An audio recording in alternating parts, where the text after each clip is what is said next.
میرے نزدیک نوجوان نسل کے دو کام ہیں. ایک، خود اپنے آپ کو پہچانے. اپنی خودی پہچان او غافل انسان. اس سے میری مراد کیا ہے؟ اپنے وطن کو پہچانے. یہ وطن کون سا ہے؟ کیسے بنا ہے؟ کس نے بنایا تھا؟ کس مقصد کے لیے بنایا تھا؟ یہ جو ہے خاص ہے ترکیب میں قوم رسول ہاشمی. یہ دنیا کی طرح کا عام ملک نہیں ہے، بہت خاص ملک ہے. اپنی ملت پر قیاس اقوام مغرب سے نہ کر، خاص ہے ترکیب میں قوم رسول ہاشمی. یہ شعر اگر 100% اپلائی ہوتا ہے تو پاکستان میں. پھر یہ کہ اپنی ملت اور اپنی قومیت کو پہچانے. پھر اپنی حقیقت کو یا اپنی خودی کو پہچانے. اور پھر اپنے مقصد اور نصب العین اور زندگی کے مقصود کو پہچانے. یہ 5 پہچانے ہیں کہ جس کے بعد اب دوسرا کام کیا ہوگا؟ اس پہچان سے جو منزل مقصود معین ہو اس کے لیے تن من دھن لگانے کا عہد کریں. اب میں چاہتا ہوں کہ یہ مختلف پہچانے جو ہے میں ان کی تھوڑی سی تفصیل بیان کروں. ہمارا وطن پاکستان، ڈاکٹر عیسی محمد صاحب نے تو فرمایا کہ اس کی بنیاد پڑ گئی تھی دور نبوت ہی میں. خود قائد اعظم نے ایک مرتبہ فرمایا تھا کہ پاکستان اسی وقت بن گیا تھا جب ہندوستان میں پہلے ہندو نے اسلام قبول کیا. عام طور پر تحریک پاکستان میں حضرت مجدد الفسانی رحمۃ اللہ کا کردار، پھر سر سید احمد خان کا کردار بیان کیا جاتا ہے. لیکن واقعہ یہ ہے کہ پاکستان کے وجود میں آنے میں سب سے بڑا کردار 2 شخصیتوں کا ہے، علامہ اقبال اور قائد اعظم. جہاں تک علامہ اقبال کا تعلق ہے، وہ اس ملک کے مجوز بھی تھے، تجویز پیش کرنے والے، مبشر بھی تھے، بشارت دینے والے کہ یہ قائم ہوگا، اور مصور بھی تھے، اس کی نقشہ کشی کرنے والے کہ وہ کیسا اسلام، کیسا پاکستان ہونا چاہیے. جہاں تک قائد اعظم کا تعلق ہے، وہ معمار تھے، انہوں نے تعمیر کیا. اقبال کی حیثیت آرکیٹیکٹ کی تھی جس نے نقشہ دیا ہے. یہ دونوں کے مابین جو نسبت ہے اس کو ضرور سمجھ لیجیے. میں تھوڑی سی وضاحت کر دوں. جس جماعت نے پاکستان بنایا اس کا نام مسلم لیگ، وہ 1906 میں قائم ہوئی ہے ڈھاکہ میں. 24 برس تک نوٹ کر لیجئے، 1930 تک مسلم لیگ صرف اشرافیہ کا ایک کلب تھا. نواب محسن الملک، نواب اسماعیل خان، نواب زادہ لیاقت علی خان، یہ نوابوں، وڈیروں، بڑے لوگوں اور سرداروں کی جماعت تھی. عوامی جماعت سرے سے نہیں تھی. اور اس کا سارا مضمون کیا تھا کہ ہندوستان کی آزادی کے بعد ایسا نہ ہو کہ ہندو اکثریت مسلمان اقلیت کو دبا لے، ایکسپلائٹ کرے، اس کا استحصال کرے، اس کی تہذیب ختم کرے، یہاں تک کہ اس کا مذہب ختم کرے.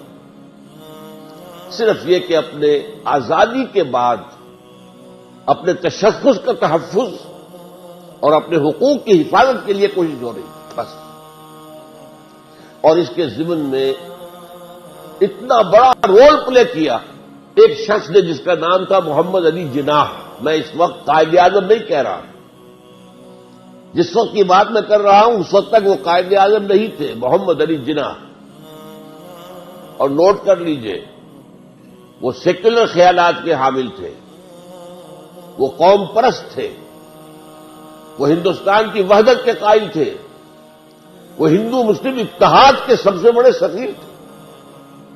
ہندوؤں نے انہیں خطاب دیا ہندو مسلم اتحاد کا سفیر.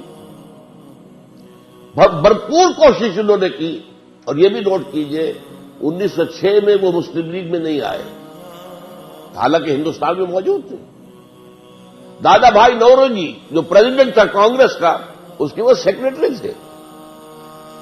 1913 میں جا کر مسلم لیگ میں شامل ہوئے ہیں مولانا محمد علی جوہر کے کہنے پر، لیکن پھر بھی اپنی کانگریس کی رکنیت پھر بھی برقرار رکھی ہے، ڈوئل ممبرشپ کانگریس کی بھی اور مسلم لیگ کی۔ اور یہ سن 13 سے لے کر 30 تک اندازہ سمجھیے سرتوڑ کوشش کی ہے، سرتوڑ کوشش کی ہے کہ کسی طرح ہندو انصاف کی طرف آ جائیں، انصاف کی بات مانیں، مسلمانوں کے حقوق جو ہے ان کو دینے کے لیے تیار ہو جائیں۔ لیکن ہوا کیا؟ اس کے بعد شدید مایوس ہو گئے ہندو سے۔ ہندو سے کوئی توقع نہیں ہے، یہ انصاف نہیں کرے گا، یہ تو برباد کر کے رہے گا، تباہ کر کے رہے گا مسلمانوں کو۔ اور اس کا یہ نتیجہ نکلا کہ انہوں نے سیاست کو خیر بات کہہ دی، انگلستان جا کر ایک کوٹھی خریدی اور اپنی لیگل پریکٹس شروع کر دی۔ آپ نے ایک نام سنا ہوگا، بہت بڑا نام ہے، ایس ایم اکرام، شیخ محمد اکرام۔ ان کی 3 کتابیں بڑی یوں سمجھیے کہ کلاسک کتابیں ہیں، آب کوثر، موج کوثر، روض کوثر۔ وہ ایس ایم اکرام اس وقت پڑھ رہے تھے انگلستان میں، آکسفورڈ میں۔ وہ چل کر آئے ہیں محمد علی جناح کے پاس لندن۔ انہوں نے کہا کہ آپ کیوں ہندوستان چھوڑ آئے؟ وہاں کے مسلمانوں کو تو آپ کی ضرورت ہے۔ یہ جملہ جو ہے محمد علی جناح کا، یہ تاریخی جملہ ہے، ہندوز آر انکورجیبل۔ ہندو میں نے دیکھ لیا، تجربہ کر لیا، میں نے 4 صدی کے تجربے کے بعد میں کہہ رہا ہوں کہ ہندو ناقابل اصلاح ہے، ہندوز آر انکورجیبل۔ اور مسلمانوں کا حال کیا ہے کہ ان کا بڑے سے بڑا لیڈر جو بات مجھ سے صبح کرتا ہے، شام تک گورنر کو یا کمشنر کو پہنچا دیتا ہے۔ تو ایسی قوم کی میں قیادت کیسے کروں؟ یہ میں نے چاہا کہ آپ مسلم لیگ کی تحریک کے 2 ادوار کو تقسیم کر لیجیے 1930 پر۔ 1930 میں اب مسلم لیگ کے افق پر خورشید تازہ کے مانند طلوع ہوئی شخصیت علامہ اقبال، جبکہ محمد علی جناح مایوس ہو کر جا کر لندن میں بیٹھ چکے تھے، سیاست سے بے دخل، سیاست سے ہاتھ دھو چکے۔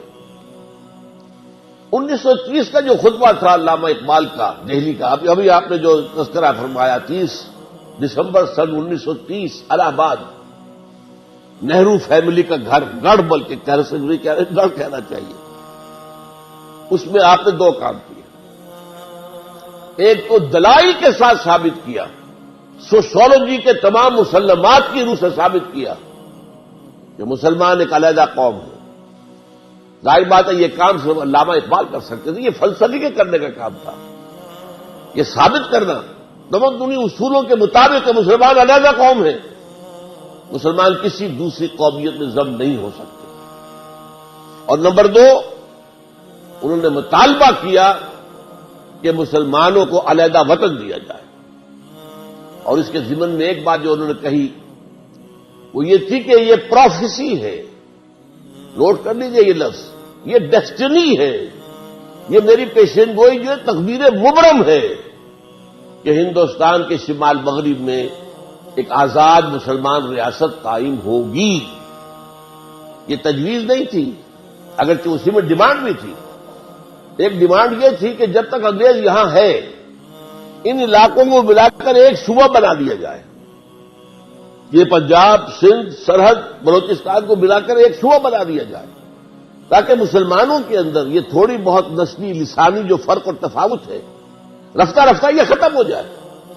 ظاہر بات ہے جب تک انگریز ہے علیحدہ آزاد ملک تو نہیں بن سکتا، لیکن جب انگریز جائے ود ان برٹش امپائر اور ود آؤٹ، جب باہر، یہ ایک آزاد ملک بن جائے۔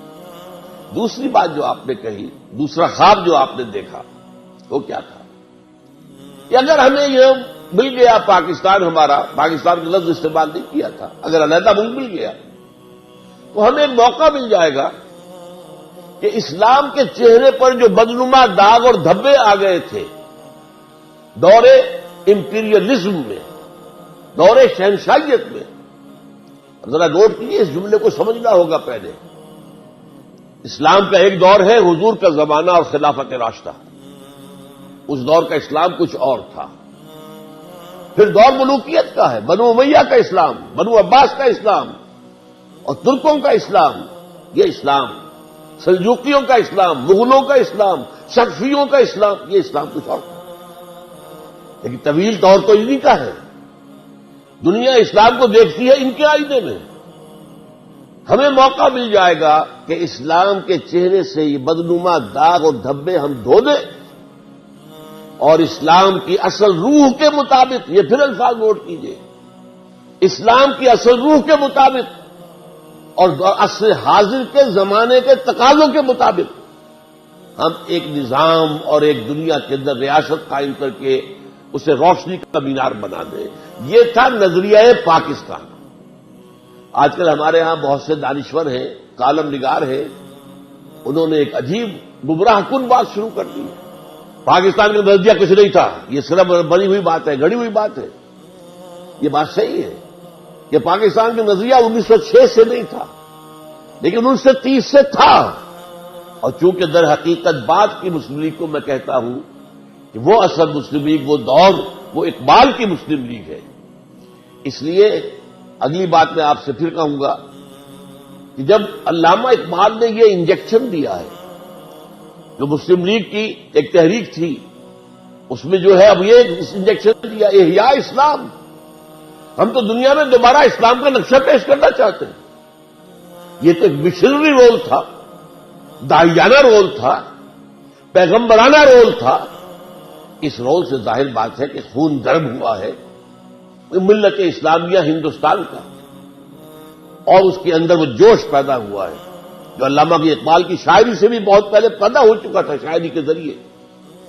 لیکن اب آپ علامہ اقبال گئے ہیں 1932 میں لندن، تیسری گول بیس کانفرنس، اس میں محمد علی جناح شریک نہیں تھے، لندن میں تھے لیکن چونکہ سیاست چھوڑ چکے تھے لہذا اس گول بیس کانفرنس میں نہیں تھے، علامہ اقبال گئے تھے۔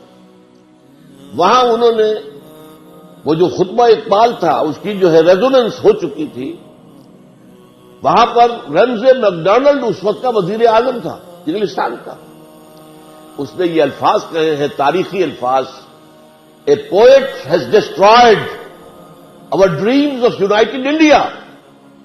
ایک شاعر، علامہ اقبال کی طرف اشارہ کر رہا ہے، ایک شاعر نے ہمارے جو خواب تھے کہ ہندوستان واحد رہے، متحد رہے، ہمارے سارے خواب پریشان کر دیا، توڑ پھوڑ کر رکھ دیا۔ یہ رمزے میکڈونلڈ کے اپنے الفاظ، اتنا زور تھا اس خطبہ الہ آباد کے اندر، اور اس سے وہ جوش و خروش مسلمانوں میں پیدا ہو گیا تھا کہ پرائم منسٹر آف برٹن یہ کہہ رہا ہے، a poet has destroyed our dreams of a united India۔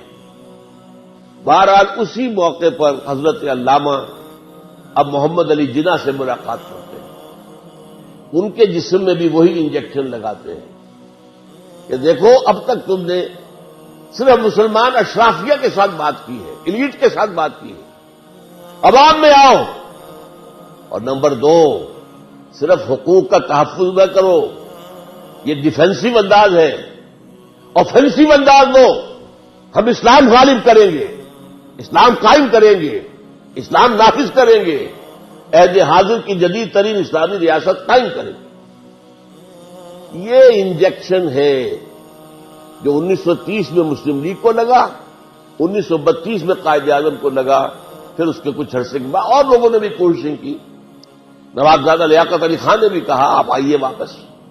بہرحال اس کے بعد جب آئے ہیں محمد علی جناح، پھر انہوں نے آ کر اسلام کا راگ الاپا ہے، پھر انہوں نے ہندوستان کے شہر شہر میں، قریہ قریہ میں، بستی بستی میں جا کر، میں تو یہ کہتا ہوں انہوں نے اسلام کی قوالی گائی ہے۔ قوالی میں کیا ہوتا ہے؟ حال آ جایا کرتا ہے۔ واقعہ یہ ہے کہ ہندوستان کے مسلمانوں کو حال آ گیا، تمام ہندوستان کے جمع ہو گئے مسلمان مسلم لیگ کے جھنڈے تلے، اور 1940 میں آ کر پاکستان کے ریزولوشن تلے سب۔ حالانکہ ایک بات پر غور کیجئے، یہ حماقت نہیں تھی؟ کیا یو پی کبھی پاکستان میں آ سکتا تھا؟ یوپی کے مسلمان کیوں مسلم لیگ کا ساتھ دے رہے تھے؟ کیوں پاکستان مانگ رہے تھے؟ یہ سی پی کبھی آ سکتا تھا، کبھی مدراس آ سکتا تھا، کبھی بامبے آ سکتا تھا، کبھی بہار آ سکتا تھا، کبھی راجستھان آ سکتا تھا، ہرگز نہیں۔ پھر یہ پاگل پن نہیں تھا؟ جلیل انداز میں تو اسے پاگل پن کہا جائے گا۔ ابھی تمہیں کیا ہے؟ تمہیں تو پاکستان ملنے والا نہیں ہے۔ لیکن یہ میں اسی لیے کہہ رہا ہوں کہ جیسے قوالی میں حال آ جاتا ہے، حال میں جذبہ ہوتا ہے، عقل پیچھے رہ جاتی ہے، جذبہ ہوتا ہے جو گورن کر رہا ہوتا ہے۔ تو یہ ہے وہ دور جس میں کہ پھر اسلام ہمارا رسم العین بنا، ایک مثالی اسلامی ریاست قائم کرنا ہمارا مقصد بنا، اور اسی کے نتیجے میں محمد علی جناح قائد اعظم بنے۔ اب قائد اعظم بنے ہیں وہ، ورنہ اس سے پہلے وہ محمد علی جناح تھے، اس کے سوا کچھ نہیں۔ میں تھوڑی سی بات اور یہاں عرض کروں گا۔ علامہ اقبال کا ایک خواب تو پورا ہو گیا، 17 سال بعد پاکستان بن گیا، بلکہ سن 30 کے خطبے میں مشرقی پاکستان کا تذکرہ نہیں تھا، اس میں صرف شمال مغربی یعنی اس پاکستان کا تذکرہ تھا۔ بعد میں جو ہے تذکرہ اس کا اضافہ ہوا ہے، وہ علیحدہ بات ہے۔ بہرحال پاکستان بن گیا، اور اللہ کا شکر ہے کہ اقبال نے جس کا خواب دیکھا تھا سن 30 میں وہ آج بھی موجود ہے، وہ پاکستان موجود ہے۔ مشرقی پاکستان بھی ختم نہیں ہوا، نام بدل گیا، مسلمانوں کا ملک ہے، آزاد ملک ہے۔ بہرحال لیکن دوسرا خواب ابھی آپ مان لیجئے، تسلیم کیجئے، ہماری نااہلی، ہمارے ہاں جرم، دوسرا خواب ابھی تک شرمندہ تکمیل ہے۔ کہاں ہے اسلام؟ اسلام کہاں ہے؟ وہ اسلام کا نظام عدل اجتماعی کہاں ہے؟ وہ اسلام کا نظام کفالت عامہ کہاں ہے؟ وہ سود اور جوئے سے پاک معیشت کہاں ہے؟ وہ عصمت و عفت اور شرم و حیا پر مبنی معاشرہ کہاں ہے؟ جا رہا ہے تیزی کے ساتھ۔ ایلیٹ میں تو ختم ہوا، اب تو رہ گیا ہے کچھ مڈل کلاس میں، لوور مڈل کلاس میں۔ یہ کہاں ہے اسلام؟ جو اسلام ہمارے پاس ہے وہ تو بھارت میں بھی ہے، ظاہر بات ہے، نمازیں وہاں بھی ہیں، مسجدیں وہاں بھی ہیں، حج کی فلائٹس وہاں بھی جاتی ہے، وہ کیا کبھی ہے وہاں اس اسلام میں جو ہمارے پاس ہے؟ یہ اسلام تو بنایا تھا ہم نے اجتماعی نظام کے لیے، the political social economic system of Islam, اسلام کا نظام عدل اجتماعی، لیقوم الناس بالقسط، تاکہ لوگ عدل پر قائم ہو، کوئی ایکسپلائٹیشن نہ ہو، کوئی ظلم نہ ہو، کوئی ریپریشن نہ ہو، کوئی ڈسکریمنیشن نہ ہو، اور ہر فرد کو اس کی بنیادی ضرورتیں جو ہے وہ مہیا کی جائے۔ یہ خواب جیسے ڈاکٹر صاحب نے کہا، ظفر صاحب نے، اس کے حساب سے حالات بہت دیگرگوں ہیں۔ پروفیسر مرزا مظفر صاحب نے آپ کا دل بنانے کی کوشش کی ہے، لیکن واقعہ یہ ہے کہ اس وقت معاملہ کیا ہے؟ مجھے انہوں نے اشعار پڑھے تھے، تیری بربادیوں کے مشورے ہیں آسمانوں میں۔ وہ ایک آسمان تو وہ ہے، 7 آسمان، ایک آسمان دنیا کا ہے، وہ امریکہ بہادر ہے، آج وہ آسمان ہے، دی سول سپریم پاور آن ارتھ، اور وہ تلا ہوا ہے۔ کم سے کم تو آپ کے جو ایٹمی ہتھیار ہیں ان کو ختم کرے گا۔ اب تو کھل کھل کر باتیں آنی شروع ہو گئی ہیں، اور یہ کہ اس کے بعد آپ کو بھارت کے رحم و کرم پر چھوڑ دے گا، الا یہ کہ ہم اللہ کو دوبارہ راضی کر لیں، اللہ سے توبہ کریں، اللہ سے معافی چاہیں، حرام خوریاں چھوڑیں، بے پردگیاں چھوڑیں، سودی کاروبار چھوڑیں، ان تمام چیزوں کو چھوڑ کر، اور پھر اللہ سے عہد کریں، اے اللہ تو ہمیں مہلت دے دے، کچھ اور دے دے، ہم مانتے ہیں ہم سے کوتاہی ہوئی ہے، ہم نے محل بنائے ہیں، دیکھیں 2-2 کروڑ 3-3 کروڑ کا ایک ایک بنگلہ آج ہے، چلے جائیے ڈیفنس کے اندر کراچی میں اور لاہور میں اور پشاور میں، اور کہیں چلے جائیے جو اسلام آباد میں، کئی کروڑ کے 10-10 مرلے اور ایک کنال کے مکان کئی کروڑ کے، یہ تو تم نے بنا لیے، موٹر وے تم نے بنا لی، وہ اسلام کہاں ہے جس کے لیے یہ خونی لکیر کھنچوائی تھی؟ اس سے زیادہ خونی لکیر دنیا میں کوئی ہوئی ہے؟ لاکھوں آدمی مرے ہیں، ہزارہ عورتوں کی عصمت دری ہوئی ہے، ہزارہ عورتیں ہماری جو ہے وہ کڈنیپ کی گئی، انہی کے پاس رہی ہیں۔ اور سب سے تلخ بات آپ کو سنا دوں، جب میں میڈیکل کالج کا اسٹوڈنٹ تھا، اس وقت ایک کمیشن بنا تھا انڈیا اور پاکستان کے مابین کہ جو ہندو سکھ عورتیں یہاں رہ گئیں ان کو بازیاب کیا جائے، جو مسلمان عورتیں مشرقی پنجاب میں رہ گئی ان کو وہاں سے حاصل کیا جائے۔ اور پھر انہیں واپس وہاں بھیج دیا جائے، انہیں یہاں لے آیا جائے۔ اس کمیشن کے ایک رکن نے مجھے ایک بات بتائی، وہ جب بھی میں یاد کرتا ہوں میں کب کب کی تاریخ ہوتی ہے، کہتے ہیں وہاں مسلمان عورتوں نے ہمارے ساتھ آنے سے انکار کر دیا۔ بات کیا کہی، 100% درست تھی۔ اب آئے ہمیں لینے کے لیے، جب ہمارے 2 3 بچے ہو گئے ہیں، اور نمبر 2 تمہارے ہاں ہمیں قبول کون کرے گا، کون ہم سے شادی پسند کرے گا؟ تو مسلمان عورتوں نے آنے سے انکار کیا۔ آپ اندازہ کیجیے، یہ مسلمان خواتین محمد کی بیٹیاں ہیں صلی اللہ علیہ وسلم، لیکن اس قیمت پر ہم نے پاکستان لیا۔ کیوں لیا تھا؟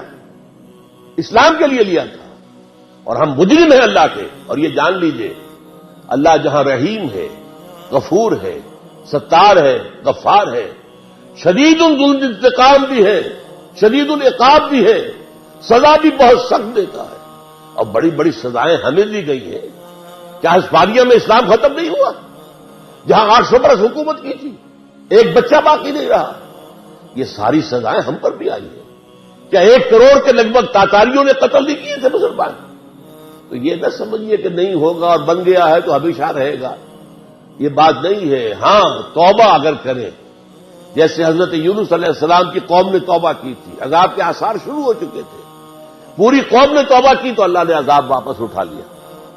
ہو سکتا ہے اب بھی، لیکن جو ہمارے لچھن ہیں، جو ہمارے شب و روز ہیں، جو ہماری دلچسپیاں ہیں، جو ہمارا رہن سہن ہے، جو ہمارا تمدن ہے، یہ جو ابھی شعر پڑھ رہے تھے کہ تم وضع میں تم ہو نصارا تو تمدن میں ہنود، یہ مسلمان ہیں جنہیں دیکھ کے شرمائے یہود۔ اگر ہمارے لچھن یہی رہے تو یہ پاکستان نہیں رہے گا۔ میرے نزدیک اس کا رجحان ختم ہو چکا ہے۔ وائی پاکستان، آج آپ کی نوجوان نسل پوچھ رہی وائی پاکستان، یہ پاکستان کس لیے بنا؟ آپ نے جو نظریہ دیا تھا اس کا تو کہیں وجود ہی نہیں، وہ تو کہیں ہے ہی نہیں، بلکہ لوگ کہہ رہے ہیں نظریہ کوئی تھا ہی نہیں، یا بکواس ہے۔ یہ تو جنرل شیر علی نے ایک خاص موقع پر ایوب خان کے دور میں بنا لیا تھا نظریہ پاکستان۔ نظریہ پاکستان کچھ ہے ہی نہیں۔ میں نے آپ کے سامنے وہ الفاظ پڑھ لیے، میرے پاس اصل الفاظ بھی موجود ہیں، لیکن پڑھ کر سنانا میرے لیے یہاں پر جو ظاہر بات ہے کہ ممکن نہیں ہے۔ کہ اگر اول یہ کہ شمال مغرب میں ہندوستان کے ایک آزاد اسلامی ریاست بنے گی، اور اگر ہمیں موقع مل گیا تو ہم اسلام کے چہرے پر جو بدنما داغ اور دھبے دور ملوکیت میں آ گئے تھے، عرب امپیریلزم کا استعمال کیا ہے، ان 2 دھبوں کو دھو کر اسلام کا روح انور، اسلام کا اصل چہرہ، روشن چہرہ دکھا دے، جو اس کی اصل روح یعنی دور خلافت راشدہ کی روح اور عصر حاضر کے تقاضوں کو ملا کر ایک جدید اسلامی ریاست بن جائے۔ بہرحال پہلی بات تو یہ کہ آپ اس پاکستان کے وارث ہیں، اس پاکستان کا قرض ہے آپ پر، مجھ پر، ہر انسان پر۔ لیکن ہم نے اگر صرف اپنے پروفیشنز، اپنی کوٹھیاں، اپنے ڈرائنگ رومز، اپنے ہی سمسارے جو ہے اعلیٰ سے اعلیٰ کار اور اعلیٰ سے اعلیٰ جو ہے بڑے سے بڑا ٹی وی لا کر رکھنا، اگر زندگی کا مقصد یہ بن گیا تو دیکھنا ان بستیوں کو تم کے ویراں ہو گئی، دیکھنا ان بستیوں کو تم کے ویراں ہو گئی۔ یہ جو اشعار پڑھے تھے ڈاکٹر صاحب نے وہ صحیح ہے بالکل، تمہاری داستان تک بھی نہ ہوگی داستانوں میں۔ آپ کے جو تھنک ٹینک ہیں امریکہ میں بیٹھے ہوئے وہ کہہ رہے ہیں 2015 کے بعد کوئی پاکستان نہیں ہوگا نقشے کے اوپر، جیسے کہ آپ کو معلوم ہے پچھلی صدی میں 2 عظیم سلطنتیں مٹ گئی۔ شروع میں سلطنت عثمانیہ، دی گریٹ آٹومان امپائر، پہلی جنگ عظیم کے بعد ختم، نسیم منسیہ، یہ بھی نہیں پتا کہاں ہوتی تھی، اور آخر میں آ کر اس صدی میں USSR، the great USSR dissolved. آج کو بتا سکتا ہے کہاں تھا وہ؟ تو یہ سمجھ لیجئے ہو سکتا ہے، لیکن بچنے کی ایک ہی شکل ہے، اور وہ شکل یہ ہے توبہ، اگر قوم مجموعی طور پر توبہ کرے۔ بہرحال یہ جان لیجئے جو میں نے عرض کیا تھا، ایک نقطہ اور عرض کر کے پھر میں اگلی بات پر چلوں گا۔ یہ جو 2 شخصیتیں ہیں، پاکستان کے وجود میں آنے کا زیادہ بڑا صحرا اقبال کے سر ہے۔ مجوز وہ، مبشر وہ، مصور وہ، آرکیٹیکٹ وہ، قائد اعظم جو ہے نوٹ کر لیجئے، ہمیں اپنی جگہ پر ان سے بہت محبت ہے، ہم بہت احسان مند ہیں ان کے، لیکن نہ وہ مفکر تھے، نہ وہ فلسفی تھے، نہ وہ مصنف تھے، نہ ان کی ابتدائی تعلیم و تربیت میں دین کا دخل تھا۔ وہ صوفی حکیم محمد، ان کے والد صوفی، انہوں نے جس طریقے سے بات کہی ہے کہ بیٹے جب قرآن پڑھو تو سمجھو گے یہ تم پر نازل ہو رہا ہے، اسی کو پھر بعد میں اقبال نے پیش کیا شعر میں، تیرے ضمیر پہ جب تک نہ ہو نزول کتاب، گرہ کشا ہے نہ راضی نہ صاحب کشاف، یہ تمہارے اوپر اترنا چاہیے۔ یہ تفسیروں کی مدد سے سمجھنے کی بات چیز نہیں ہے۔ بہرحال میرے نزدیک ان دو شخصیتوں میں اہم تر علامہ اقبال کی ہے، لیکن اس کے بعد اس میں کوئی شک نہیں، قائد اعظم، ایک سیاستدان، ایک دور اندیش اسٹیٹس مین، پھر نہایت کھرا آدمی، نہایت سچا آدمی، تشنع آس پاس بھی نہیں۔ مسلمانوں کا لیڈر بننے کے لیے یہ نہیں کیا کہ داڑھی رکھ لیں تاکہ مسلمان جو ہے وہ ان کو بھی اپنا ایک لیڈر بنا رہے۔ اس وقت تک تو علماء ہوتے تھے لیڈر، اور تو کوئی لیڈر تھا ہی نہیں، لیکن وہ داڑھی مڈے کے داڑھی مڈے رہے، انہوں نے کبھی بھی مذہبی لبادہ نہیں اوڑھا۔ لیکن آج تک کوئی شخص یہ نہیں کہہ سکا کہ جناح نے جو بات اس وقت کہی تھی اس کے بعد اس سے بدل گیا۔ اسٹریٹ فارورڈ انسان، جو باطن میں ہے وہی ظاہر میں ہے، جو دل میں ہے وہی زبان پر ہے، اور یہی بات ہے اصل میں۔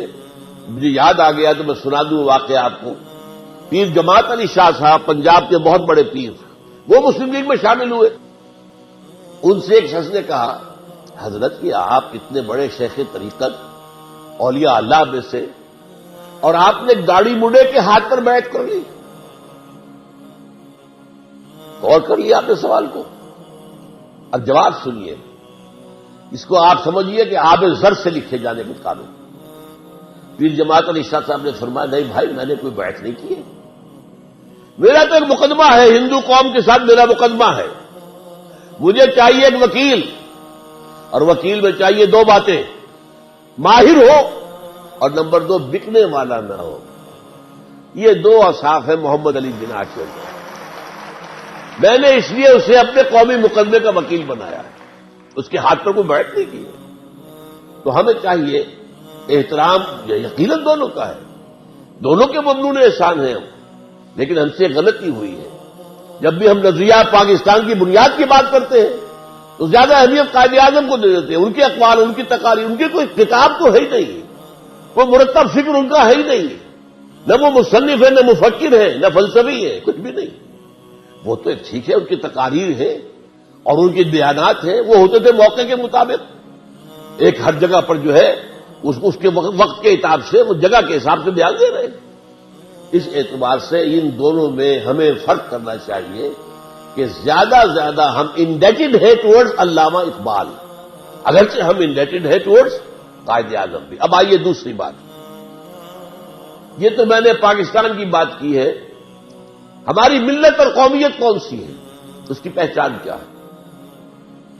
نوٹ کر لیجئے، ہم نہ نسل کی بنیاد پر قوم ہے، نہ لسانی بنیاد پر قوم ہے، نو ریشیل نیشنلزم، نو لنگوسٹک نیشنلزم، اور اس کی جگہ ایک تیسری شے جو آج کی دنیا میں پچھلی صدی میں ایجاد ہوئی، ٹیریٹوریل نیشنلزم، وطنی قومیت۔ اس وطنی قومیت کی کلی نفی کر کے ہم نے پاکستان بنایا۔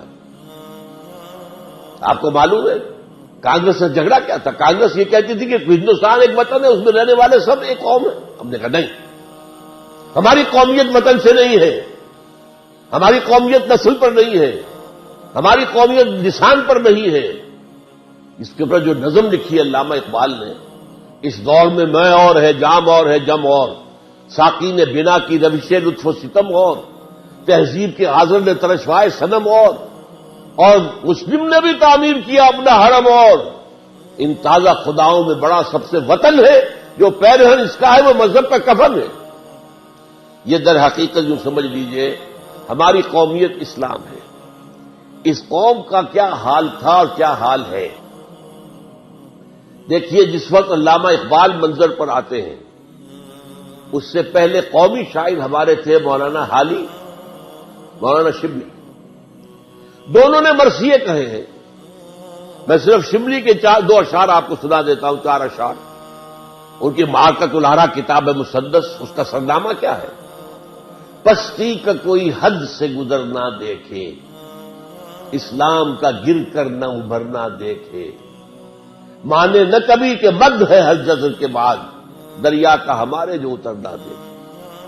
مایوسی کی انتہا، عالم اسلام سارا غلام، یورپین کالونیلزم چھایا ہوا دور ہے، کیونکہ سن 14 کے بعد آٹومان امپائر بھی ختم ہو چکی تھی۔ تو پستی کا کوئی حد سے گزر نہ دیکھے، اسلام کا گر کر نہ ابھرنا دیکھے، مانے نہ کبھی کہ مد ہے ہر جزر کے بعد، دریا کا ہمارے جو اترنا دیکھے۔ آخر میں پھر مناجات ہے بے حضور سرور کائنات صلی اللہ علیہ وسلم، اے خاصان رسول وقت دعا ہے، امت پہ تیری آ کے عجب وقت پڑا ہے، جو دین بڑی شان سے نکلا تھا وطن سے، وہ پردیس میں آج غریب الغربا ہے۔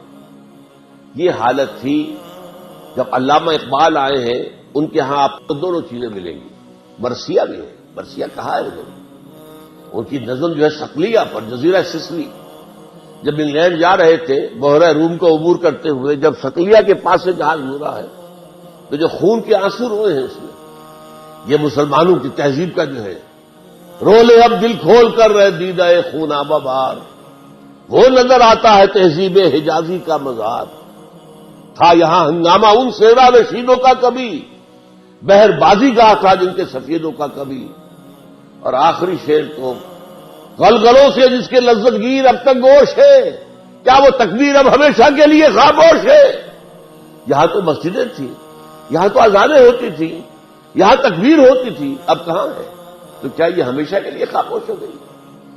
یہ مرثیہ کہا، لیکن اس کے ساتھ ہی انہوں نے ایک خوشخبری بھی دی ہے، کتاب ملت بیضا کی پھر شیرازہ بندی ہے، یہ شاخ ہاشمی کرنے کو ہے پھر برگ و بر پیدا، اور نکل کے صحرا سے جس نے روما کی سلطنت کو الٹ دیا تھا، سنا ہے یہ قدسیوں سے میں نے وہ شیر پھر ہوشیار ہوگا، اور نوا پیرا ہو اے بلبل کہ ہو تیرے ترنم سے کبوتر کے تنے نازک میں شاہی کا جگر پیدا۔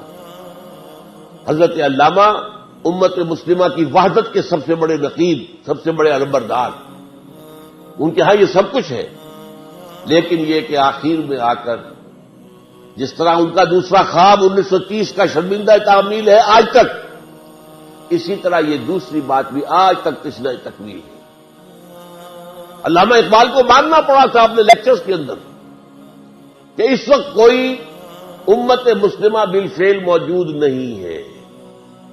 دیکھیے اس کا خواب دیکھا تھا، ایک ہوں مسلم حرم کی پاسبانی کے لیے، نیل کے ساحل سے لے کر تابخا کے کاشغر، اور تہران ہو اگر عالم مشرق کا جنیوا، شاید قرۂ ارض کی تقدیر بدل جائے، لیکن یہ کہ کہنا پڑا کہ اس وقت کوئی امت مسلمہ نہیں ہے۔ No one امت مسلمہ is present at this time. Instead we have a number of nations.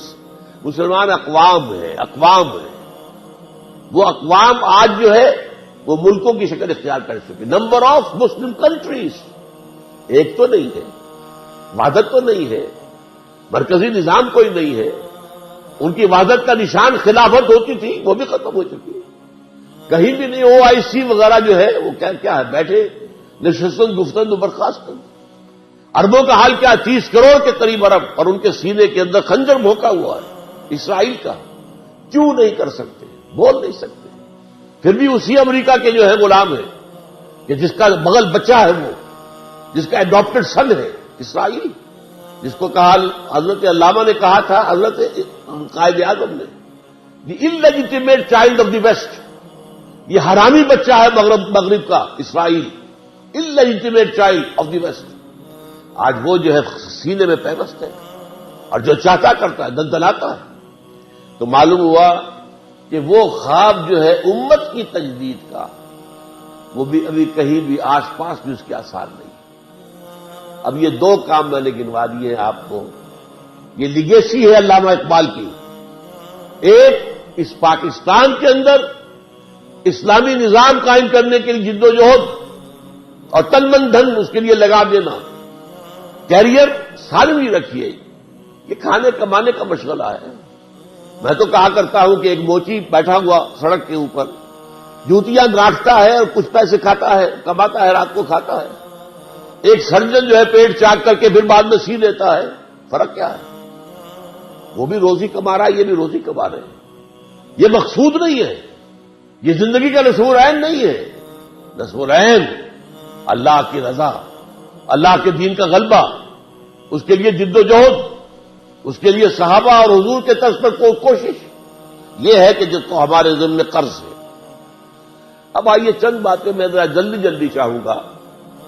علامہ اقبال کے جو اور احسانات ہم پر ہیں، سب سے پہلے علامہ اقبال نے بہت صدیوں کے بعد یہ تصور دیا کہ اسلام صرف مذہب نہیں ہے، دین ہے۔ ہمارا مذہبی طبقہ اس پر مطمئن ہو چکا تھا، مذہب بس عقیدہ ٹھیک ہو، نماز روزہ ہو اور حج کرائیں اگر استطاعت ہے، طواف کر لیا کرے، عمرہ کر لیا کرے، اگر رمضان کے اندر اعتکاف کا موقع مل جائے، باقی سور نہیں کھانا، سود نہیں کھانا، بس یہ تصور کہ اسلام دین ہے، نظام ہے، نظام عدل اجتماعی ہے، سسٹم آف سوشل جسٹس ہے، یہ ختم ہو چکا۔ یہ اقبال ہے جس نے دوبارہ ریوائو کیا ہے۔ میں اس تصور دین کا مجدد مانتا ہوں علامہ اقبال کو، جنہوں نے کہا اسلام دین ہے، سیاست اس کے تابع ہونی چاہیے۔ جدا ہوگی سیاست سے تو رہ جاتی ہے چنگیزی، جلال پادشاہی ہو کہ جمہوری تماشا ہو، جدا ہوگی سیاست سے تو رہ جاتی ہے چنگیزی۔ اور ایک بہت بڑے عالم دین نے ایک بات کہہ دی تھی، میں ان کا نام نہیں لیتا خام خواہ، کچھ جو ہے کچھ لوگوں کے جذبات کو بھی ٹھیس لگ سکتی ہے۔ انہوں نے انگریز کے دور میں کہا ہمیں کوئی ایسا کام نہیں کرنا چاہیے جس سے ہمارے حکمرانوں کو تشویش ہو جائے۔ حکمران کون تھے؟ انگریز۔ اس لیے کہ انہوں نے ہمیں مذہبی آزادی دے رکھی ہے، نماز پڑھنے کی اجازت ہے، روزہ رکھنے کی اجازت ہے، حج کے لیے جانے کی اجازت ہے۔ وہ زبردستی ہمیں سور نہیں کھلاتے، زبردستی شراب نہیں پلاتے، ہاں لائسنس دیتے پروسٹیٹیوشن کے، لیکن آپ پر واجب تو نہیں کرتے کہ جائیے اور پروسٹیٹیوشن کیجیے، یہ تو نہیں ہے۔ تو یہ بات جب علامہ کے سامنے آئی ہے تو علامہ نے جو پھپتی چست کی ہے وہ بڑی تاریخی ہے۔ ملا کو جو ہے ہند میں سجدے کی اجازت، ناداں یہ سمجھتا ہے کہ اسلام ہے آزاد۔ اسلام کا آزاد ہے، اسلام تو محکوم ہے نظام کی حیثیت سے۔ اسلام کا سیاسی نظام، معاشی نظام، یہاں سارا بینکنگ نظام آ گیا ہے، سود کا نظام آ گیا ہے، اسلام کہاں ہے؟ تو محض مذہب نہیں ہے اسلام، بلکہ اسلام دین ہے، اور اس دین کو قائم کرنے کی جد و جہد اہل ایمان کا فرض ہے۔ نمبر 2، دوسری بات جو واضح کی علامہ اقبال نے احیاء اسلام کے ضمن میں، احیاء دین کے ضمن میں، روح دین اور ایک ہے مظاہر دین۔ نماز روزہ حج زکات مظاہر دین ہے، روح دین کیا ہے؟ اللہ کی محبت۔ جب تک یہ محبت اندر نہیں ہے یہ نماز روزہ بے اصل ہے، ان کی کوئی حیثیت ہی نہیں، یہ ریچولز ہیں، یہ محض جو ہے رسمیں ہیں اور کچھ نہیں۔ چنانچہ علامہ اقبال کہتے ہیں کہ عقل و دل و نگاہ کا مرشد اولی ہے عشق۔ میں دوسرا مصرع پڑھتے ہوئے ڈر رہا ہوں، عشق نہ ہو تو شر و دین، بتکدہ تصورات، بتکدہ، یہ رسمیں ہماری معبود بن گئی ہیں، رسمیں ہمارا مقصود بن گئی ہیں، وہ اللہ کی محبت کہاں ہے؟ سورہ بقرہ میں تو اللہ فرماتا ہے والذین آمنوا اشد حبا للہ، جو واقعی ایمان والے ہیں ان کے دلوں میں سب سے شدید محبت اللہ کی ہوتی ہے۔ اور آپ نے اس عزیزہ کی زبان سے جو اشعار سنے علامہ اقبال کے، شوق اگر تیرا نہ ہو میری نماز کا امام، میرا سجود بھی حجاب، میرا قیام بھی حجاب۔ جب تک کہ وہ عشق خداوندی نہیں ہے، عشق رسول نہیں ہے۔ عقل و دل و نگاہ کا مرشد اولی ہے عشق، عشق نہ ہو تو شر و دین بتکدہ تصورات۔ اور یہ بتکدہ تصورات پر جو اگلا شعر کہہ دیا ہے، میں تو کہتا ہوں یہ جرت رضنانہ اقبال کی تھی جو کہہ سکتا تھا۔ کیا نہیں کوئی غزنوی کارگہ حیات میں، بیٹھے ہیں کب سے منتظر اہل حرم کے سومنات. اہل حرم نے ان رسومات کو اپنا معبود بنا لیا ہے. کیا اس سومنات، یہ نیا سومنات جو اہل حرم نے بنایا ہے اپنا، اس کا بھی کوئی غزنوی آئے گا کہ نہیں آئے گا کہ جو بتائے کہ اصل جو ہے روح دین جو ہے وہ اللہ کی محبت ہے. آگے چلیے، سب سے بڑی بات جو علامہ اقبال نے بتائی ہے وہ جو میں نے گنوایا تھا، اپنی حقیقت، اپنی پہچان ہم کون ہیں. آپ نے سنا ہوگا یہ جو قصور کے درویش شاعر تھے بلے شاہ کی جانا میں کون، بولیا کی جانا میں کون ہوں. Who are you? اپنی پہچان ہے نہیں. ہم نے آج سمجھا ہے اپنے آپ کو نرا حیوان.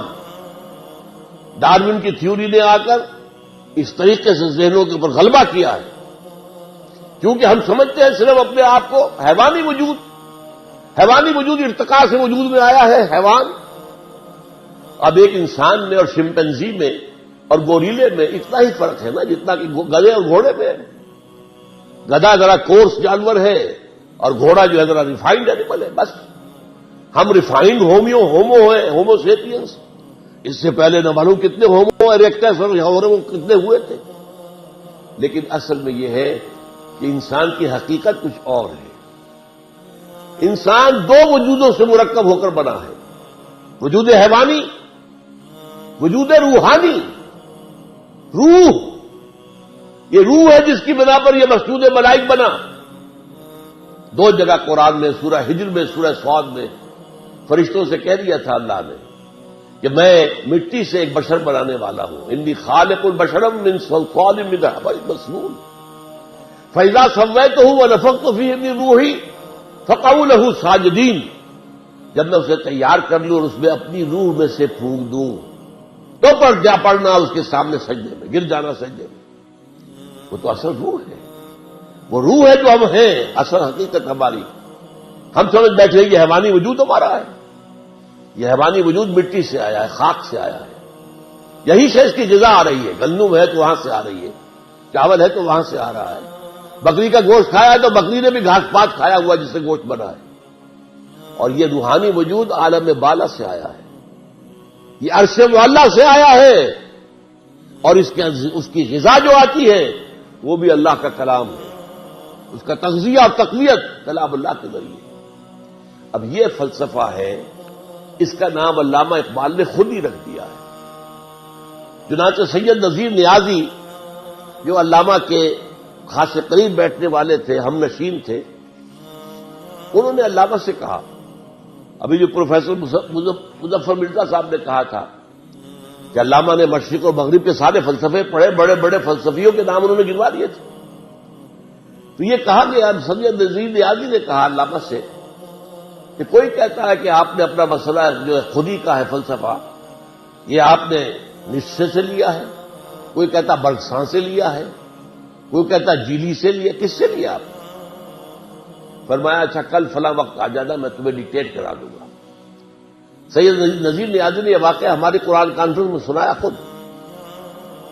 کہتے میں بڑا خوش، میری خوش نصیبی، شاعر مشرق مجھے ڈکٹیٹ کرائیں گے کہ فلسفہ خودی میں نے کہاں سے لیا. گیا میں خوشی خوشی پینسل کاپی تیار کر کے، جب میں بیٹھ گیا تو فرمایا ذرا قرآن مجید نکال لینا. کہتے ہیں کہ میرے ارمانوں پر اوس پڑ گئی. میں سمجھتا تھا فلسفے کی کتاب نکلوائیں گے، کوئی ہسٹری آف فلاسفی کی کتاب نکلوائیں گے، کچھ بھی نہیں. قرآن کہا کھولو اسے، پڑھو سورہ حشر، اس کی آیت 19، وَلَا تَكُونُوا كَالَّذِينَ نَسُوا اللَّهَ فَأَنسَاهُمْ أَنفُسَهُمْ. ان لوگوں کے مانند نہ بن جانا جنہوں نے اللہ کو بھلا دیا تو اللہ نے انہیں اپنے آپ سے غافل کر دیا. آپ سوچئے یہ اپنا آپ کون سا ہے جس سے انسان غافل ہوتا ہے؟ کیا ہم اپنے حیوانی وجود کے تقاضوں سے غافل ہوتے ہیں؟ پیٹ کھانے کو مانگتا ہے، کیا اس کے لیے بھاگ دوڑ نہیں کرتے؟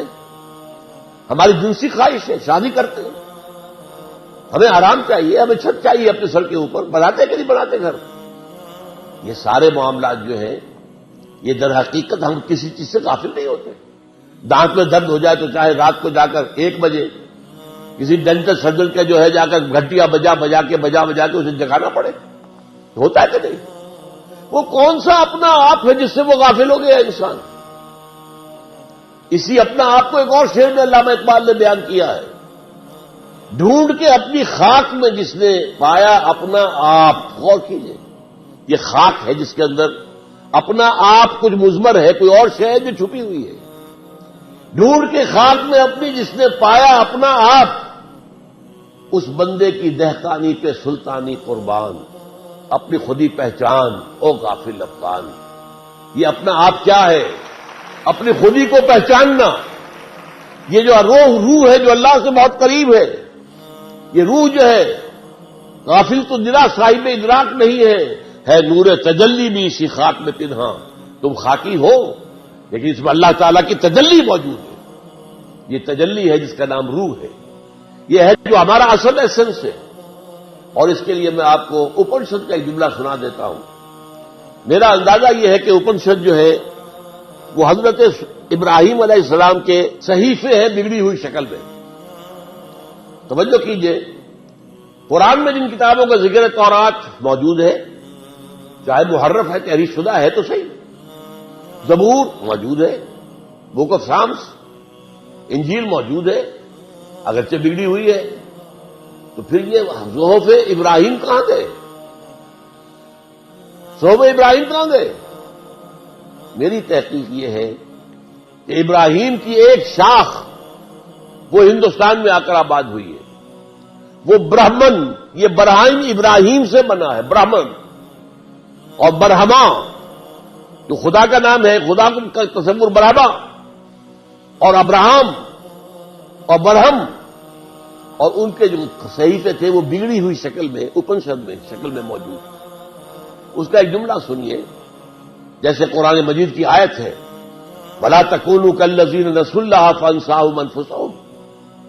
اسی طرح اپنشد کہتا ہے man in his ignorance identifies himself with the material sheets which encompass his real self. Real self تو اندر ہے. یہ گوشت جو ہے لپٹا ہوا ہے، یہ ہڈیاں، گوشت اور پوست اور یہ کھال، یہ سب جو ہے لپٹے ہوئے ہیں.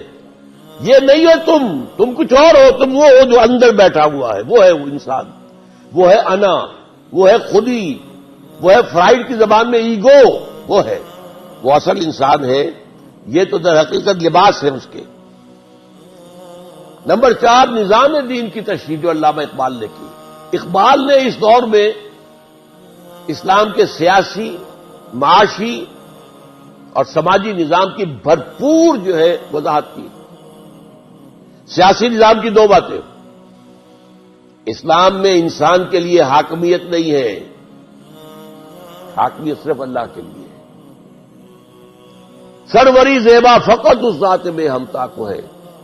حکمراں ہے ایک وہی، باقی متانے حاضری. Sovereignty belongs to God. انسان کے لیے کیا ہے؟ خلافت. اور خلافت کے معنی کیا ہے؟ جو ہمارے ہاں وائس رائے ہوتا تھا، انگریز ہمارا حاکم تھا، بادشاہی یا ملکہ تو ہوتی تھی لندن میں، یہاں کون ہوتا تھا؟ دلی میں وائس رائے. ان کے آپس میں رشتہ کیا تھا؟ جو حکم لندن سے آ جائے گا اسے تو امپلیمنٹ کرنا ہوگا ایز سچ. وائس رائے کو اس میں تبدیلی کرنے کا اختیار نہیں ہے. البتہ جہاں کوئی حکم نہیں ہے اسے اپنی لوکل سرکمسٹانسز لوکل جو ہے دیکھنے چاہیے، اپنی پوری ذہانت سے کام لے کر جو بھی امپائر کے لیے بہتر بات نظر آئے وہ کر لیں. یہ خلافت ہے، یہ وائسریجنسی ہے. Man is the vicegerent of God, man is not the ruler. سروری زیبا فقط اس ذات بے ہمتا کو ہے. حکمراں ہے ایک وہی، باقی متانے حاضری. اس کی جو بادشاہت ہے اس کے معنی کیا ہے؟ اس کی کتاب اور اس کے رسول کی سنت کے تابع رہو گے. جہاں ان دونوں کا حکم ہے سر تسلیم خم، جہاں حکم نہیں ہے یہ امر و حب ہے. اللہ نے تمہارے اوپر چھوڑ دیا ہے. امر و حب شورا بینہم، آپس میں مشورہ کر کے معاملہ طے کر لو. یہ ہے اسلام کا نظام. یہ ڈیموکریسی نہیں ہے, یہ تھیوکریسی نہیں ہے. ڈیموکریسی کی بنیاد ہے پاپولر ساورنٹی پر. ساورنٹی یہ اللہ کی ہے, یہ اپنا نظام ہے, نظام خلافت ہے. آگے چلیے اسی طریقے سے معاشی نظام کا اصل کیا ہے؟ اصل الاصول ملکیت تامہ صرف اللہ کی ہے. جیسے حاکمیت مطلقہ اللہ کی ہے. انسانوں کے لیے خلافت, ملکیت تامہ, ہر شے اس کائنات میں جو ہے اللہ مالک ہے. لہو ملک السماوات والارض, آسمان اور زمین کی ملکیت اس کی ہے. انسان کے لیے جو کچھ ہے امانت ہے. جو علامہ اقبال کہتے ہیں کہ رزق خود را از زمیں بردن رواست, این متاع بنداؤ مل کے خداست. زمین سے اپنے لیے روزی نکال لینا جائز ہے, لیکن اسے ملکیت نہ سمجھو. یہ متاع بندہ, بندے کے لیے استعمال کی چیز ہے. مل کے خداست, اور یہ خدا کی ملکیت ہے. یہ تو اس پچھلی صدی میں اقبال نے کہا ہے نا. 700-800 سال پہلے شیخ سعدی کہہ چکے ہیں, این امانت چند روزہ نزد باست, در حقیقت مالک ہر شے خداست. جو بھی ہمارے پاس ہے, آپ غور کیجئے, ہم اپنے جسم کے مالک نہیں ہیں. یہ جسم بھی ہمارے پاس امانت ہے. یہ ہاتھ بھی اللہ کی امانت ہے. اسی اللہ کی مرضی کے کام میں استعمال کرو گے, اللہ کی مرضی کے خلاف استعمال نہیں کرو گے. یہ تمہارے پاؤں, یہ اللہ کی امانت ہے. اللہ کی مرضی کے مطابق چلو گے, ان سے غلط رخ پر نہیں جاؤ گے, غلط رسول ہے منزل کی طرف نہیں جاؤ گے. تو یہ ہے در حقیقت مالک ہر شے خداست, این امانت چند روزہ نزد باست. اور تیسری بات جو ہے, اسلامی معاشی نظام میں ہر شخص کی بنیادی ضروریات کی کفالت زکوٰۃ کے ذریعے سے. یہ جو سوشل انشورنس کا پروگرام آج دنیا میں ہے, چیریٹی ویلفیئر, جس میں ہائیسٹ لیول پر اسکینڈینیوین کنٹریز ہے, یہ سب سے پہلے اسلام نے دیا. سب سے پہلے عمر نے کہا تھا رضی اللہ تعالی عنہ کہ اگر کوئی دجلہ و فرات کے کنارے کتا بھی بھوکا مر گیا تو عمر ذمہ دار ہوگا. یہ آج بھی نہیں ہے آپ کے پاس, لیکن یہ کہ اسلام نے دیا تھا پہلے. تو بہترین نظام, آئلی نظام یا سماجی نظام, اس کا پہلا اصول کیا ہے؟ تمام انسان پیدائشی طور پر برابر, کوئی اونچا نہیں, کوئی نیچا نہیں, کوئی بڑھیا نہیں, کوئی گھٹیا نہیں. نوٹ کر لیجیے میری بات کو. پیدائشی طور پر گورا کالا ایک, مشرقی مغربی ایک, قریش اور حبشی ایک, سب ایک, مرد اور عورت ایک, کوئی فرق نہیں ہے. مرد افضل نہیں ہے عورت سے, نوٹ کر لیجیے. ایک اعتبار سے, انتظامی اعتبار سے بات اور ہوگی, وہ بات میں بتاؤں گا میں. لیکن پیدائشی طور پر all human beings by birth are absolutely equal. اس کے بعد فرق کیسے پڑتا ہے؟ وہ ایکوائرڈ کریکٹر سے پڑے گا. آپ نے علم زیادہ حاصل کیا ہے, آپ افضل ہو گئے. آپ نے نیکی کا کام زیادہ کیا ہے, آپ افضل ہو گئے. آپ متقی زیادہ ہیں, ان اکرمکم عند اللہ اتقاکم, آپ متقی اوپر ہو گئے. ایک پیدائشی طور پر کوئی فرق نہیں ہے انسانوں کے اندر.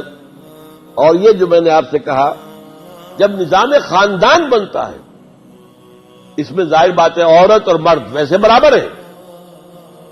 ہیومن آنر, ہیومن ریسپیکٹ, اس سب میں برابر ہے. ہیومن بینگز ہے. ایک ہی باپ کے نطفے سے ہے بیٹا بھی اور بیٹی بھی, اور ایک ہی ماں کے رحم پہ پرورش پائی ہے بیٹے نے بھی بیٹی نے بھی. فرق کیسے ہو جائے گا؟ کوئی فرق نہیں. ہاں, when they enter into a marriage act contract, now they are not equal. شادی ہو گئی, آپ کو ادارہ بنانا ہے. ایک ادارے کے دو سربراہ برابر کا اختیار رکھنے والے نہیں ہو سکتے. سوچئے, آپ کے کالج کے دو پرنسپل ہو سکتے ہیں؟ کسی مینیجنگ کمیٹی کے دو چیئرمین ہو سکتے ہیں؟ دو مینیجنگ ڈائریکٹر ہو سکتے ہیں؟ امپاسبل. انتظامی اعتبار سے فرق ہو جائے گا. الرجال قوامون علی النساء, لیکن یہ انتظامی معاملہ ہے بس. یہ نہیں ہے کہ عورت کمتر ہے.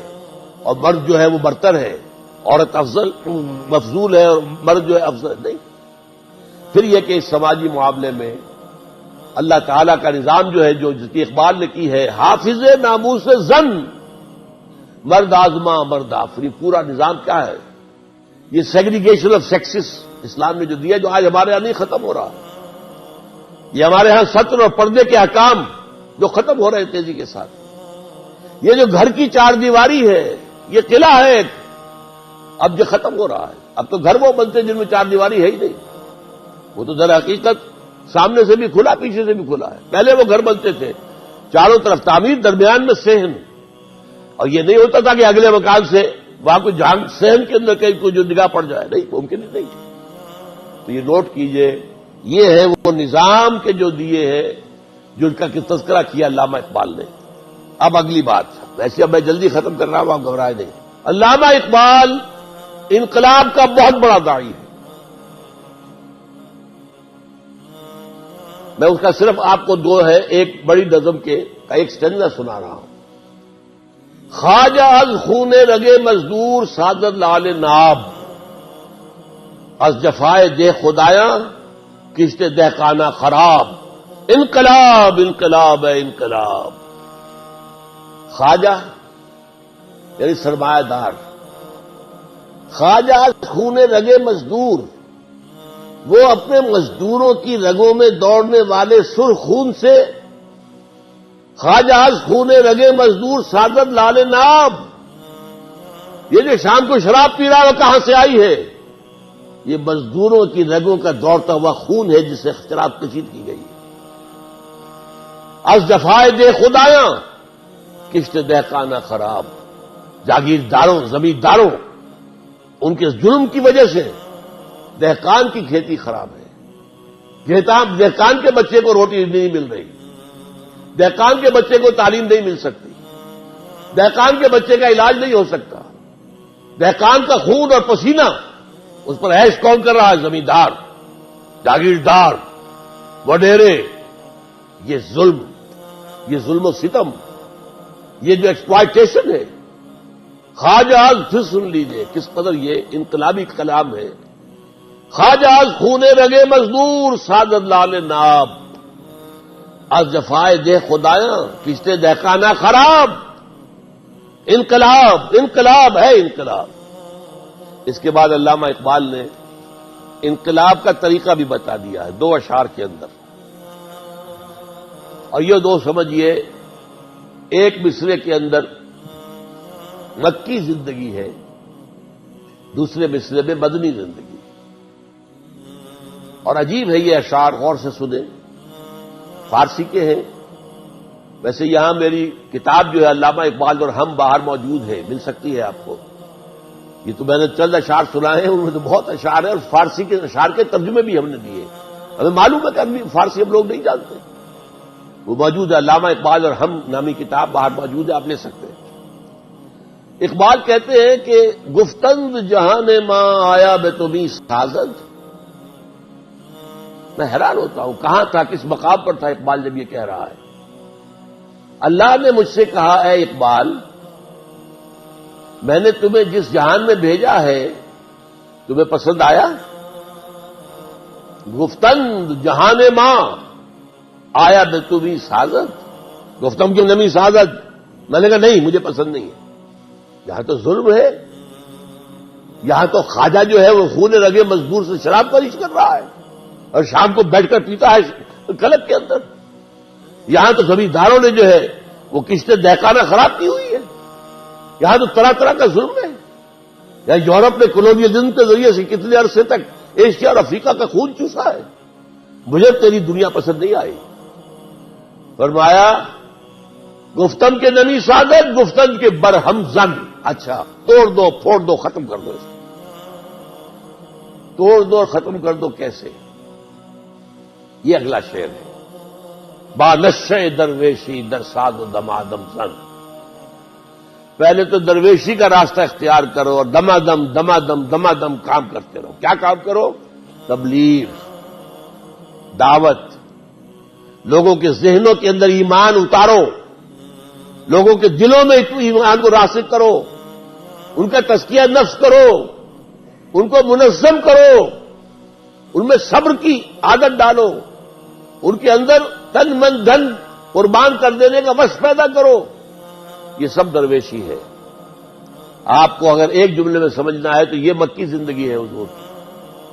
دعوت ہے، تبلیغ ہے، قرآن کی تعلیم ہے، تربیت ہے، تزکیہ ہے، صبر ہے. کوئی کہہ رہا پاگل ہے یہ تو، آپ نے کوئی جواب میں گالی تو نہیں دی نا، یہ تو ساحر ہے، آپ نے کوئی اس کا جواب نہیں دیا. برداشت کرو. یہاں یہ بدھ مت کے بھکشو بننا پڑے گا. یہاں اس مرحلے پر حضرت مسیح کے قول پر عمل کرنا پڑے گا کہ اگر تمہارے داہنے گال پر کوئی تھپڑ مارے بایاں بھی پیش کر دو. مکی دور یہ ہے. کہہ دیا گیا تھا کہ چاہے تمہارے ٹکڑے اڑا دیے جائیں، تم نے کوئی ہاتھ نہیں اٹھانا. No retaliation, no retaliation. Even in self defence you can't raise your hands. یہ 12 برس سے با نشہ درویشی در ساز دم آدم زن. یہ جماعت بنانا، ایک حزب اللہ بنانا، ایک جمعیت فراہم کرنا سرفروشوں کی، جو سروں سے کفن باندھ چکے ہوں، جو اپنے آپ کو تابع کر چکے ہوں ایک نظم کے، اللہ کے نظم کے بھی تابع اور جماعت کے نظم کے بھی تابع.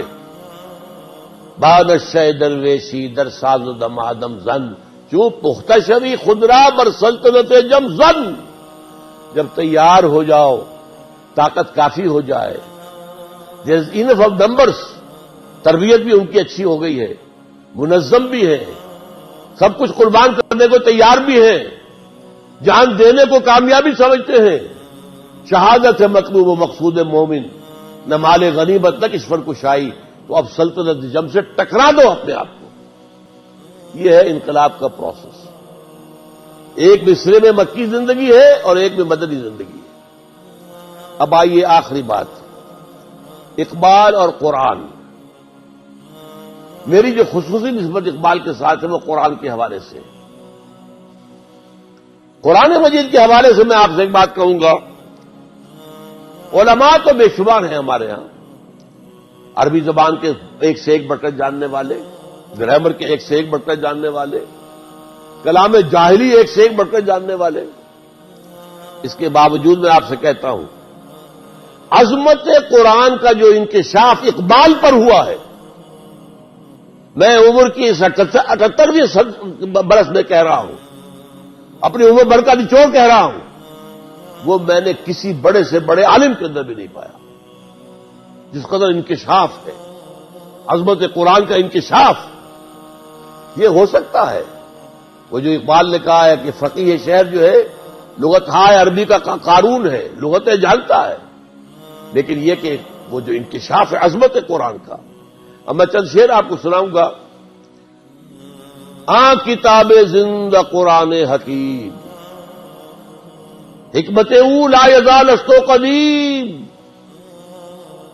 یہ کتاب زندہ ہے اور اس کی حکمت نہ کبھی ختم ہوگی اور قدیم ہے، ہمیشہ سے ہے. نسخہ اسرار تکوین حیات، بے ثبات از قوت اشگیرت ثبات. کمزوروں کو قوت دینے والی یہ کتاب ہے. حرف اورا ریب نئے، تبدیل نئے. اس کے حرف میں کوئی تبدیلی نہیں ہو سکتی. اس کے متن کا محافظ اللہ ہے. انا نحن نزلنا الذکر و انا لہ لحافظون. حرف اورا ریب کوئی شک نہیں. ذالک الکتاب لا ریب فیہ. حرف اورا ریب نئے، تبدیل نئے، آیا شرمندہ تعویل نئے. نو انسانہ پیام آخری حامل او رحمت للعالمین صلی اللہ علیہ وسلم. کیوں بجا در رفت جہاں دیگر شبد. جب یہ قرآن کسی کے اندر اتر جاتا ہے، اس کے ذہن میں، اس کے قلب میں اتر گیا، کیوں بجا در رفت جہاں دیگر شبد، اندر انقلاب آ جائے گا. He will be a change person from within. باہر سے تبدیلی لانے کی ضرورت نہیں ہوگی، خود بخود ہوگا. اندر سے پھوٹے گی تبدیلی، اندر سے انقلاب آئے گا، شخصی انقلاب. کیوں بجا در رفت جہاں دیگر شبد، جہاں تو دیگر شد جہاں دیگر شبد. جب میرے اندر تبدیلی آ گئی تو میرے لیے تو دنیا بدل جائے گی، میری ویلیوز بدل جائیں گی. میرے مقصود بدل جائیں گے، میری دلچسپیاں بدل جائیں گی، میری آرزویں تبدیل ہو جائیں گی۔ فاش گویم آنچ در دل مزمرست، صاف ہی کہہ دوں جو میرے دل میں ہے۔ صاف فاش گویم آنچ در دل مزمرست، یہ کتابیں نہیں چیزیں دیگرست، یہ کتاب نہیں ہے، کچھ اور ہے۔ کیا ہے کچھ اور؟ مثل حق پنہاؤ ہم پیداستو، زندہ ہو پائندہ ہو گویاستو، جیسے اللہ کی ذات ہے، الظاہر بھی ہے الباطن بھی ہے، ہمیشہ باقی رہنے والی بھی ہے، بات بھی کرتی ہے۔ یہ تو اصل میں ذات باری تعالیٰ کا پرتو ہے، قرآن مجید اس کا کلام ہے۔ مثل حق پنہاؤ ہم پیداستو، زندہ ہو پائندہ ہو گویاستو۔ اچھا اب سنیے، زوال امت کا سبب کیا ہے؟ علامہ اقبال بتا رہے ہیں مسلمان میں زوال کیوں آیا؟ فرماتے ہیں خار از مہجوری قرآن شدی، بلکہ اردو کا شعر پہلے سن لیں، اس کے بارے میں میرے ایک واقعہ بھی ہے بچپن کا، بتاؤں گا آپ کو۔ وہ زمانے میں معزز سے مسلمان ہو کر اور تم خار ہوئے تارک قرآن ہو کر، یہ ہماری زبوں حالی کیا ہے؟ قرآن سے دوری کا سبب۔ وہ زمانے میں معزز سے مسلمان ہو کر اور تم خار ہوئے تارک قرآن ہو کر، اسی کو فارسی میں کہا ہے خار از مہجوری قرآن شدی، شکوہ سنجے گردش دوران شدی، اے تو شبنم بر زمیں افتن دئی، در بغل داری کتاب زندگی۔ اب اس کا علاج کیا ہے؟ علاج بھی یہی ہے، قرآن کی طرف دوبارہ جاؤ۔ از یک آئینی مسلمان زندہ است، پہ کرے ملت قرآن زندہ است، ماں ہما خاک و دل آگاہ اوست، احتسام اشکد کے حبل اللہ اوست، یہ ہے اللہ کی رسی، اس کو مضبوطی سے تھامو۔ دعوتی اور دوسری بات جو میں آپ سے آخری اس سلسلے میں عرض کروں گا، علامہ اقبال کا اپنا دعویٰ یہ ہے کہ میرے پیغام میں سوائے قرآن کے اور کچھ نہیں۔ علامہ اقبال کی ایک شاعری ہے 1894 سے 1904 تک، یہ ہے جیسے اردو کی عام شاعری ہوتی ہے، یہ جو ہجر و وصال کے معاملے اور عشق کے معاملے اور یہ گل و بلبل کی داستانیں، وہ داستانیں علامہ اقبال کی اس دور کی شاعری ہوئی۔ سن 5 میں گئے ہیں انگلستان، اور ان کے بارے میں یہ بات جان لیجئے کہ ایک مصرع ان کا سنا رہا ہوں جو 100% ان پر راست آتا ہے۔ مسلمان کو مسلمان کر دیا طوفان مغرب نے، مغرب میں جا کر انہوں نے جس تہذیب کو دیکھا ہے، جس تمدن کو دیکھا ہے، اس کا رد عمل پیدا ہوا ہے، انہیں اسلام یاد آیا ہے۔ ان کی ابتدائی تعلیم و تربیت میں جو اسلام تھا، باپ اور ماں کی طرف سے جو اسلام ملا تھا، وہ اسلام جاگا ہے، اس کے اندر ایک طاقت پیدا ہوئی ہے۔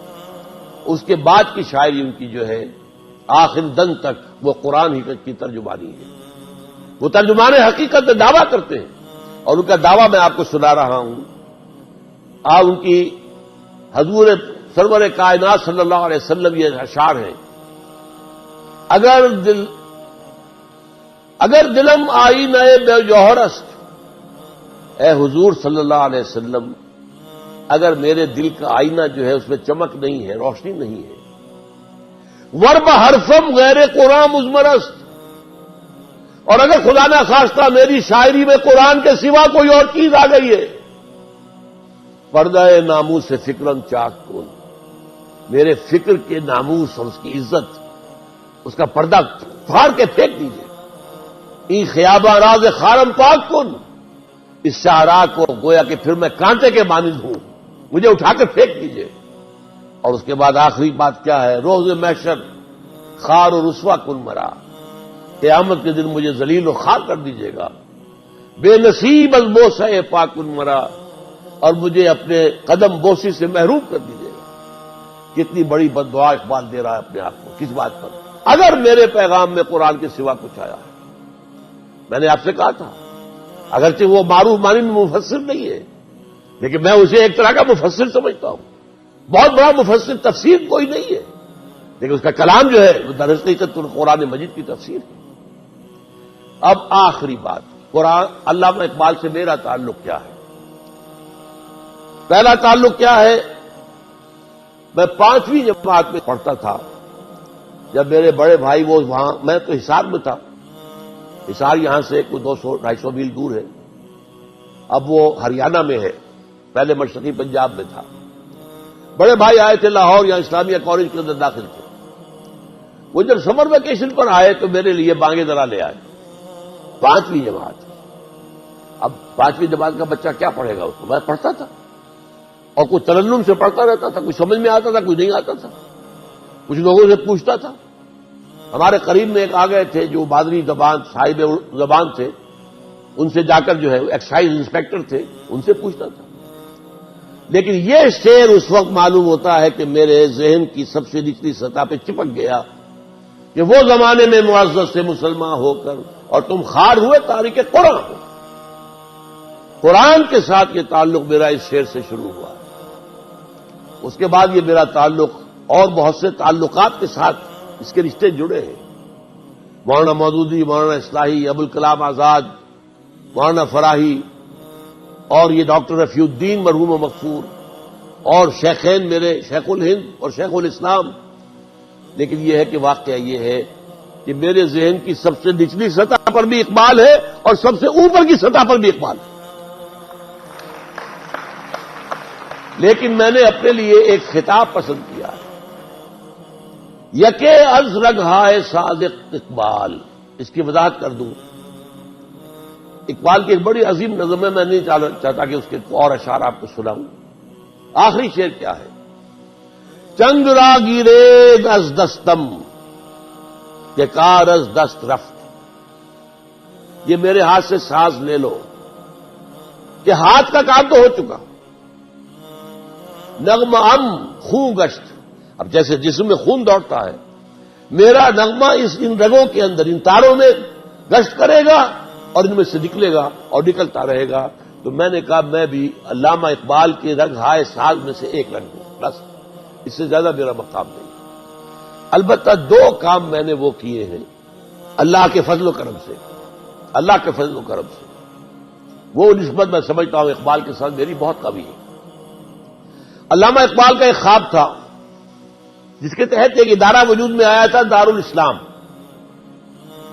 حضرت علامہ کے ایک مرید تھے، بڑے زمیندار تھے، چودھری نیاز علی خان، ضلع گرداسپور کے۔ وہ نہر میں تھے، ایکسین وغیرہ، ریٹائر ہوئے تو پیسہ کافی تھا ان کے پاس، زمیندار بھی بڑے تھے۔ علامہ کے پاس حاضر ہوئے کہ میرے پاس پیسہ بھی ہے، زمین بھی ہے، میں کوئی دین کا کام کرنا چاہتا ہوں، بتائیے کیا کروں۔ فرمایا ایک ادارہ بناؤ دیہات میں، کھلی فضا میں، اور وہاں پر گریجویٹس جو ہیں، یونیورسٹی سے گریجویٹس ہو چکے، انہیں قرآن پڑھاؤ اور انگریزی میں پڑھاؤ اور ان کو مطمئن کرو قرآن پر۔ یہ کام ہے۔ انہوں نے کیا کیا، ایک وقف بنایا، اب بھی وقف موجود ہے، جوہر آباد، یہ جوہر آباد جو ہے اس کے اندر وہ وقف موجود ہے، اب بھی موجود ہے۔ وقف بنا دیا، عمارتیں بن گئی۔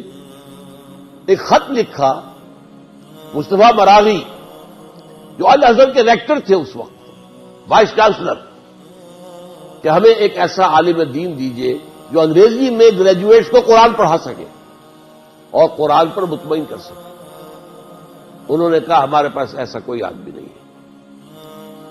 وہ اسکیم دھری رہ گئی، اگرچہ ایک مفید کام ہوا وہاں بعد میں مولانا مودودی حیدرآباد دکن سے ہجرت کر کے علامہ اقبال کے کہنے پر آئے ہیں، تو ان کا مرکز وہاں رہا ہے، وہ جماعت اسلامی وہیں بنی ہے۔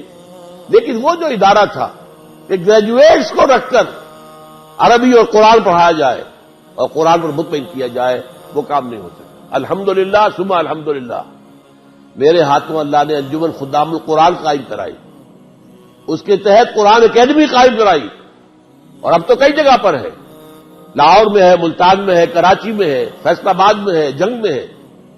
اور ہم نے یہاں پر 1 سالہ کورس رن کیا ہے، یہ سن 84-85 سے چل رہا ہے۔ اس میں گریجویٹس بھی آتے ہیں، کچھ انڈر گریجویٹس کو بھی ہم اگر وہ ذرا ذہن ان کا ذرا کھل چکا ہو تو لے لیتے ہیں۔ ایم اے آتے ہیں، MBBS آتے ہیں، انجینئر آتے ہیں، PhDs آتے ہیں، آ کر قرآن پڑھتے ہیں اور الحمدللہ مطمئن ہو کر جاتے ہیں۔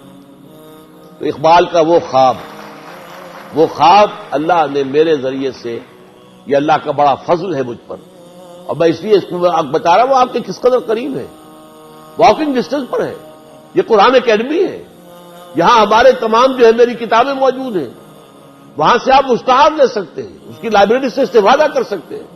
وہاں سے آپ یہ ہے کہ اگر میرے کیسٹس وغیرہ لینا چاہیں لے سکتے ہیں. اگر وہاں پہ آپ ذرے امانت رکھوا دیں، کیسٹ واپس کریں، ویڈیو کیسٹ، آڈیو کیسٹ، اور واپس دیجیے اور اپنے پیسے لے جائیے. اس سے استفادہ کیجیے. میں نے اس لیے چاہا ہے کہ میں اس ادارے سے آپ کو متعارف کرا دوں. یہ ادارہ وہ ہے جس کا خواب اقبال نے دیکھا تھا ادارہ دارالاسلام کے ذریعے سے. وہ اللہ کے فضل و کرم سے قرآن اکیڈمیز کی شکل میں پاکستان میں متعدد مقامات پر ہے.